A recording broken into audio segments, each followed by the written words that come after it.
Do you want to go there? Wherever you. What if I don't want to go there? You're the media expert. Whatever you think. Okay. I'm not going to go there. I'm not going to go there. Can you hear me? Yeah. Okay. So I just asked Connor, what should I talk about? And what did you say? Whatever makes the friend happy. Yeah. So tell me what makes you happy. What do you want me to talk about? Come on. Why did you come? Brazil. No, why did you come? Oh, sorry. Yeah. Not where are you from? Why did you come? Yeah, it's because I'm interested in your role in the reform of the Labour Party. Okay.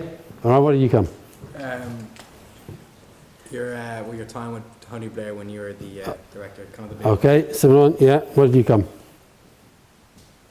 Yeah. Your past history? Okay. God, oh my, nobody come to be horrible or... oh, you did? No, I know there were. You nodded, you said that. Oh, good, you got a good man. Right, so basically, I'll do a bit of life and times then, and then it'll kind of weave in, okay? Because it's really weird for me being somebody that people like you come in here talk.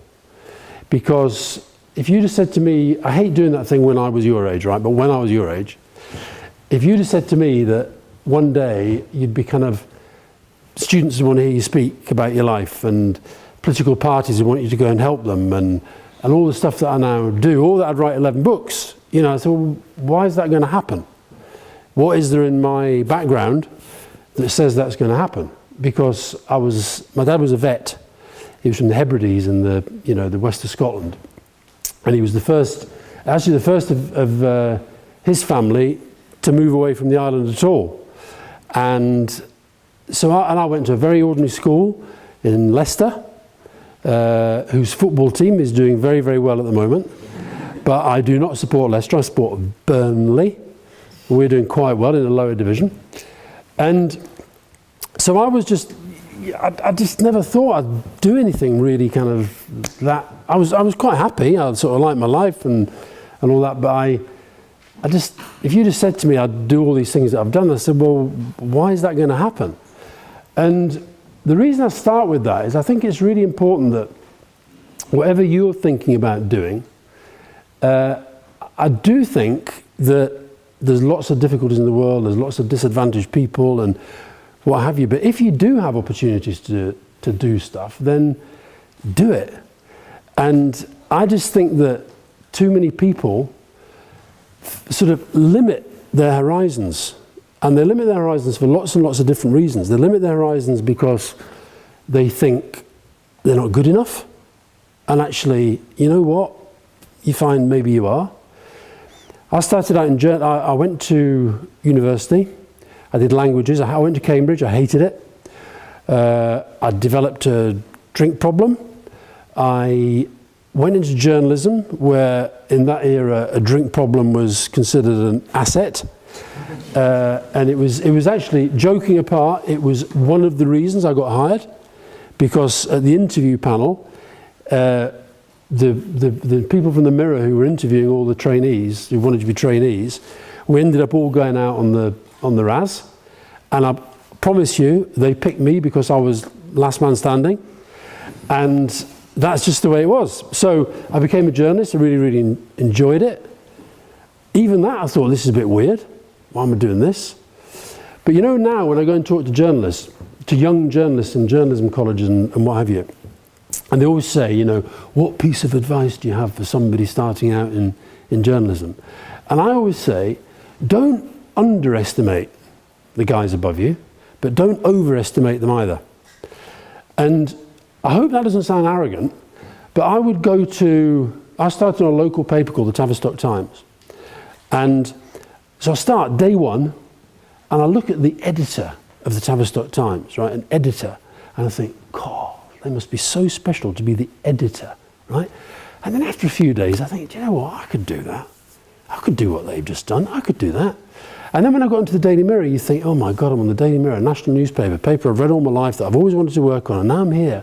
And I'm looking at these reports and thinking, these guys are just incredible. These are the guys I've aspired to be. And I look at them and think, I'm never going to be able to do what they do. And actually, if you kind of just look at them and learn from them and follow them and what have you, you can do it. And then So I've sort of felt I've gone through life doing that, thinking that there should be no limits to what you can do. Now, of course, there are limits. I mean, I couldn't be a footballer, right? Because I'm not that good at football. But I have played football with Diego Maradona. And I talk about it every single day of my life. I do, honestly, every day of my life. This is the second time I've mentioned it today. I talk about it every day of my life. Because actually, when I was a kid, that's what I wanted to be. I wanted to be a footballer, but I just wasn't good enough. I played with Dunga as well. He's a good player. He learned how to play football just by playing with socks, rolling up socks, and that was the ball. And so you kind of go through life, and I've got 3 kids now, 28, 25, 21, something like that. I'm not very good on ages. The oldest one's working for West Ham United, does data and analytics, all that Billy Bean stuff. I've got another one who's working for a strategy company, but he's also starting his own charity for people who live on the streets, of which there are a hell of a lot more than there used to be. And my daughter's at film school. And people, again, they say to you, would you like your kids to go into politics? And I say, well, I wouldn't mind if they did. But do you know what I really like about the way their lives are going? Is actually they've worked out for themselves that there's loads of different ways to change the world. It's not just about politics. I think if you think about, if you go back through, so I'm 58, right? And the book, you mentioned the Winner's Book. Right, well in the Winner's Book, it's all about kind of great achievers. And mainly I focused on people I know, people I've interviewed, people I've worked with, people I've worked for, who are alive. But I've picked a few who are dead. Churchill, Lincoln, Nelson Mandela, right? Now, if you think about this period of history, if we say Abraham Lincoln, he was the figure of that period of history, okay? This period of history might be Mandela, but actually, you know what? It might be Steve Jobs. It might be somebody that we don't yet really know about because somebody's percolating a new kind of political philosophy or an idea or a thought or what have you. And the point I'm making is that I just feel that if you have a bit of talent, you work hard, you've got a bit of energy, you kind of do want to do big stuff, I think you can do it. And you shouldn't limit yourself in what you think you're able to do. Now you've got to be true to yourself. Some people are shy, some people get very nervous, some people are all that stuff, right? But I've met so many different people who've kind of done extraordinary things. And I think that one of the things that unites them is a real belief, not necessarily in themselves, as people, as individuals, I'm going to change the world, but actually a real belief that they could and that they can. And I've just felt incredibly lucky to have gone through this rather strange life. Like I say, son of a vet, go to university, didn't do much, got into lots of trouble, developed alcoholism, had a breakdown, just not in good shape, and yet then get into journalism, make my way in journalism, then go into politics, working with Tony Blair, and likewise now, I mean, it's kind of quite weird being me. That whole Malcolm Tucker thing, right? Do you know Malcolm Tucker? The Peter Capaldi guy? I mean, it's just quite weird when you say, well, that's sort of meant to be based on him. And I think, well, it's not like me, but I quite like it. And likewise, now, I've got to be honest, I'm more worried about the state of the world than I was. I don't know whether I'm right to be, but if I think about it, I did a speech in France a couple of weeks ago, and they said, it's a really interesting idea, and I enjoyed doing it. They said, I'd like you to analyse the difference between Tony Blair's in-tray, when he became Prime Minister in 1997, and the in-tray of a world leader today. And Tony Blair, back in 1997, so we get into power, you know, if you say, right, what's the big agenda? The economy, wanted to fix the economy, jobs, get young people back to work, do the New Deal, get more money into the health service, reform schools, make them better. If we had the time and the energy and the space dealing with all that, try and do Northern Ireland. But it was all fairly kind of expectable for what you'd expect a kind of progressive, newly elected leader with a big majority to do. If I look at world leaders today, and I look at the kind of scale of problems, I think this is quite scary. Global terrorism of a sort that we really, even when we were dealing with the IRA, we didn't really contemplate it was going to get that much worse than that, but it has. Climate change, massive issue, and when you look around the world and you see the American election, you kind of think half of those people don't even accept that it exists, and that kind of I find a bit scary and freaky.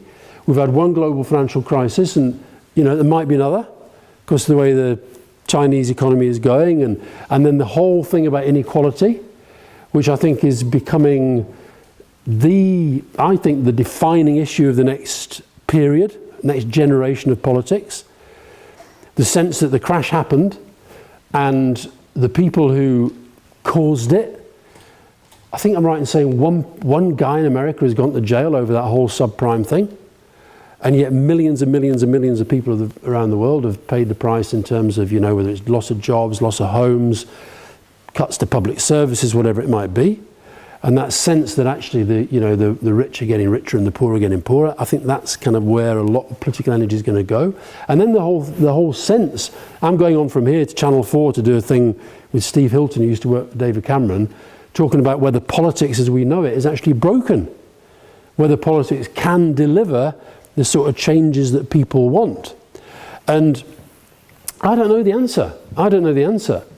But I do think that, as it were, middle-aged old fart speaking, your generation are going to have to find the answers, because I don't sense that actually my generation is necessarily going to be able to adapt to all these changes in the way that we might all want them to and like them to.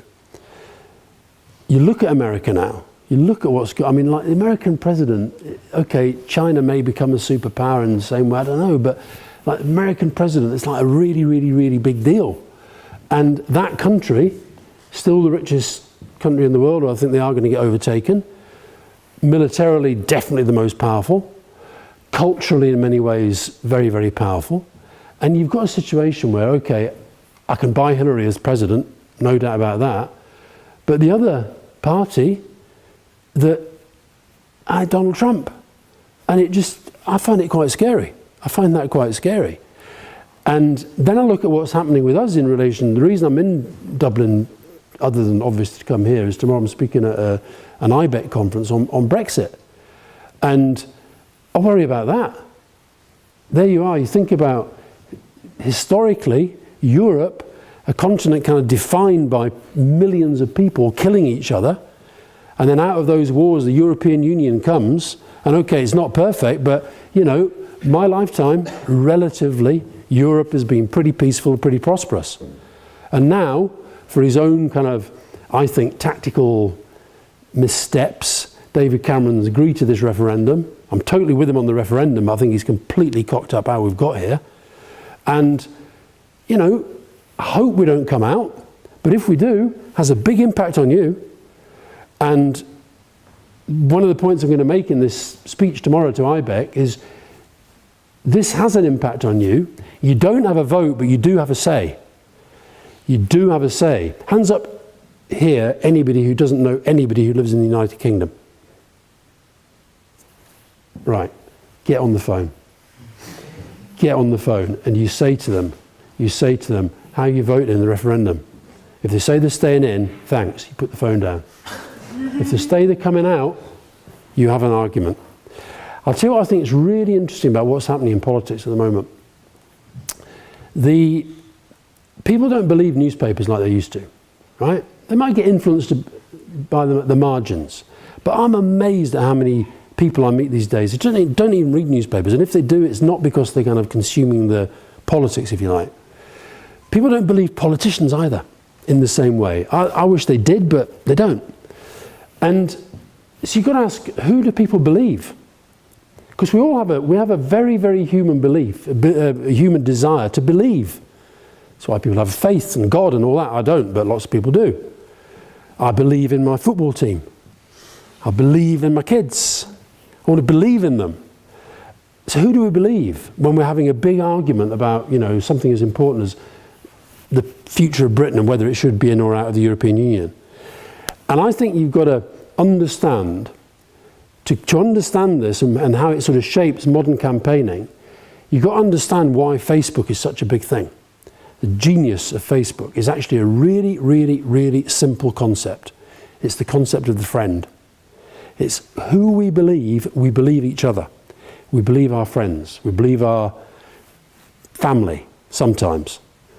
But we do believe our friends. And I think that these kind of issues, these kind of big debates now, they're going to be shaped as much by what I call face-to-face, person-to-person, friend-to-friend argument and campaign as they are by David Cameron making a big speech, or even Barack Obama coming over on Friday, which he's doing. That is great for the mood. It's great for the fact that you can dominate the news agenda and what have you. But I do honestly believe, if you think about it, you take something like Europe. Let's say you've been reading The Sun or the Daily Mail or the Daily Express or the Daily Star or the Daily Telegraph, any of these kind of vile right-wing Eurosceptic newspapers, right? They have been banging the anti-European drum, not just the last few weeks, but for the last 25, 30 years. If you read that paper and you believe it, there's no way you're an undecided voter, let alone that you're going to vote in. And yet, tons, hundreds of thousands, millions of them are undecided. If you're a Labour supporter, a Tory supporter, a Lib Dem, and you believe your leader, every single leader of the major parties, UKIP accepted, they're all saying vote in. Let's stay. So if everybody believed them and wanted to be led by them, it's a landslide the other way.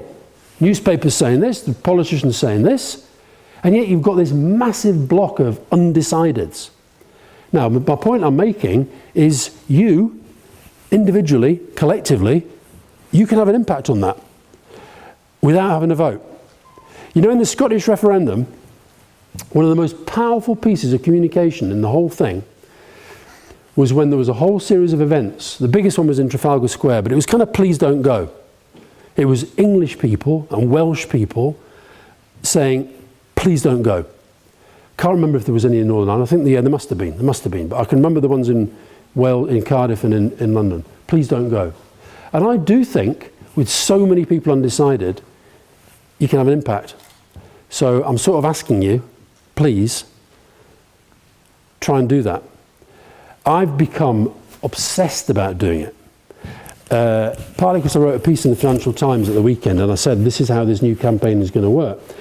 And I'll tell you, I wrote a blog about this the other day. So if you go on my website, it's the last blog I wrote. I was going to a football match on Saturday. Burnley were playing at Birmingham. I get on the train. I'm sitting there just minding my own business. And you may know that Millwall fans have a bit of a reputation. My whole carriage filled up with Millwall fans who were going to Coventry. I thought, oh my God, oh no. Head down, read, play on my laptop, whatever. One of them spotted me and really loudly goes, oh my God, it's Alastair Campbell. And he gave me this kind of look. And I discovered his nickname was the Mole Killer. So I've got this guy, the Mole Killer, looking at me. The next guy, I got to know these guys really well. He was called Paddy the Arab. He was half Irish, half Egyptian. Look him up on Twitter, at Paddy the Arab. So Paddy the Arab, he comes over and he looked a little bit aggressive, but he sat right down next to me. He says, right, I want to talk to you. He goes, in or out? I said, in. Why? Persuade me. So I did. I got this out. I said, you know this leaflet? Have you heard about this leaflet that's gone to every house in the country? Have you had yours yet? No, not yet, says Paddy the Arab. I says, have a read. He sat down, this Millwall fan, on the train to the match. He read it, cover to cover. And he put it down at the end. He said, yeah, quite interested in that. Quite interested in that. Read my blog about what happened next. Paddy the Arab has become the Remain campaign ambassador to Millwall Football Club. Right? This is the new campaigning. It's mindset. It's mindset. How many people here support Arsenal? You know, every room you go in the world, you find supporters of Arsenal, Liverpool, Man United. Celtic? Yeah. Rangers? Burnley? It's me. Arsene Wenger. In the winner's book, it's one of my favourite bits of the whole book. He said this thing, I just think is such a brilliant insight for the kind of modern world of, where we're bombarded by media and all the rest of it. He said, we've gone from a vertical world to a horizontal world. In a vertical world, leaders lead. They make decisions, they announce the decisions, they go down through the system. In a horizontal world, you're bombarded 24/7 by other people's opinions. So there's somebody there tweeting everything I'm saying, probably saying, Alastair Campbell droning on about a load of old rubbish, God, this is shit, da-da-da-da. Right? Nothing I can do about it. I can just talk. I can't control what he's going to say about it. And Wenger's point, when they lost to, who was it they lost recently? To Swansea, I think it was. By the time, let's assume Wenger goes to bed about midnight, right? And let's say he gets up at 7 o'clock. I checked this on the whole Twitter thing. How many tweets do you think there were about Wenger and his role in that result by the time he got up in the morning? 732,000. That's a lot of noise. That's a lot of horizontalism coming at you. All that noise saying, you're rubbish, you should have done this, Wenger out, blah, blah, blah, blah, blah. And what he said was, the only way to deal with it is to ignore it. And here's the other thing, back to, I don't know how you get kind of confidence in yourself, but all you can control, this goes for you, goes for me, goes for politicians, goes for business people, goes for anybody. All you can control is what you do and what you say about what you do. Everything else just it just happens out there. You've got to kind of focus on yourself and your own role within something. And I'll shut up in a minute and we'll have a sort of proper discussion, but just to kind of, go to what you guys are asking about. The thing about, when Tony Blair asked me to work for him, I've always been Labour, okay? Find it a bit difficult at the moment, but I'll always be Labour. I'll always be Labour. But when Tony Blair asked me to work for him, there was a really big part of me that said, you know what, I don't think this is right for me, and I'm not sure it's right for you. Why not? Well, I've had my breakdown. That was about pressure. I cracked. This is going to be more pressure. Why might I not crack again? And he said, well, I don't think you will. And, give it a go. And I said, well, the other thing is, I know my mind, and I know I've got a very strong temper. I've got a big ego, I've got all that stuff. He said, well, I don't care. And so we go and I'll tell you the moment when, it took me a month to say yes, because it sort of happened now and I'm so closely associated with Tony, people assume it was all sort of, they must have always been right, that was always going to happen. It was a month before I said yes. I said no several times, it was a month before I said yes. And the thing that made me go for it was, we were in France on holiday. Tony had a kind of feeling that I was having a bit of a wobble, so he just sort of appeared with his wife, his kids and his mother-in-law. They were on holiday in the west of France, we were over in the middle, they just appeared. And he was trying to talk me into it. And the thing that got me over the line was when he said, look, don't tell anybody this, but one of the first things I'm going to do is I'm going to change the Labour Party constitution so that we actually remove the things in that constitution where it has words that we don't actually believe.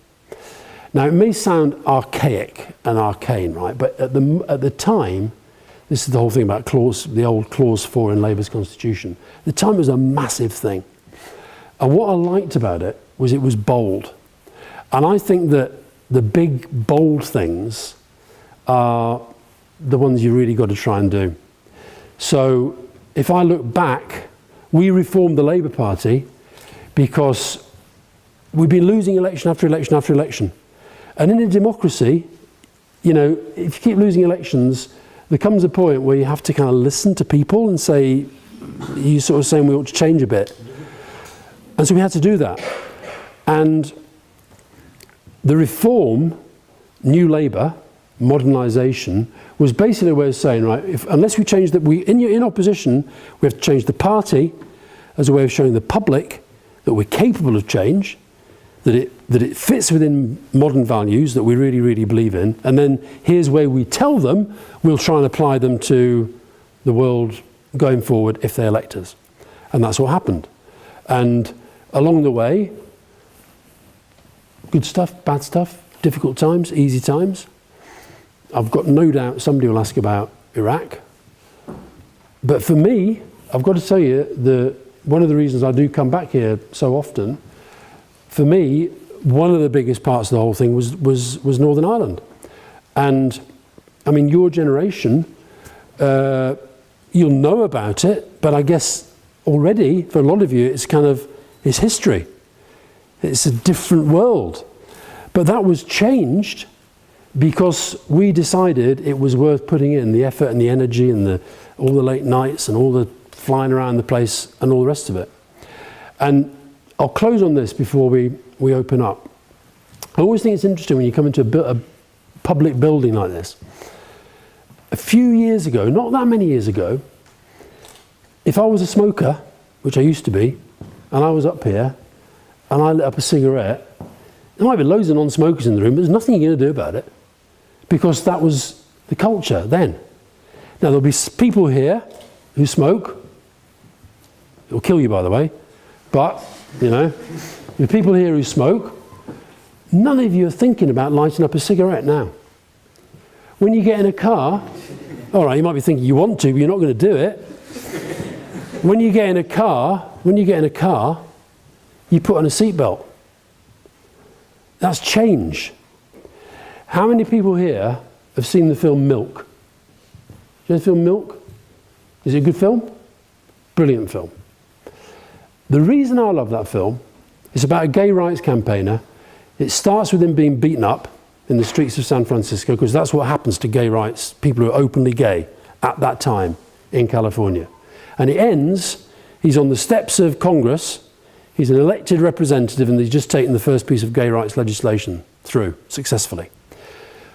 What is really interesting about it, and why I love that film as a film about campaigning, is that there's an arc within it. You don't know when the change came. You can't. The change didn't come when they passed the legislation. That was the product of the change.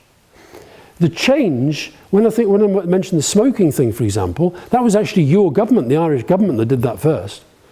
We were bold as a government, we did lots of bold things, but actually when we had the idea about first maybe doing that, even Tony Blair was saying, well, listen, the Irish are doing it, let's see how it goes there. Because actually the idea of telling lots of kind of, you know, working class Labour supporters, by the way, you're not going to be able to smoke in the pub anymore, that was quite a big thing. So the Irish did it, it went fine, and now it's kind of gone around the world. Most developed parts of the world now, you won't see smoking in places like this. So change comes when people make change come. So Harvey Milk and those gay rights campaigner, they decided to make change. Nobody knew who they were. At the start, he wasn't a representative in Congress. He was just somebody who decided to try and do something and make change.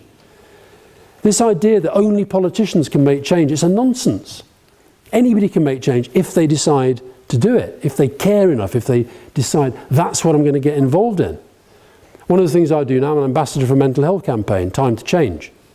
The reason I love this the campaign doing that is because we're not fighting for services, we're not fighting for money, even though we'd like, and we do sort of campaign for better services, but actually what we're about is changing the way that people think. We're making change happen in the way people think about mental health and mental illness.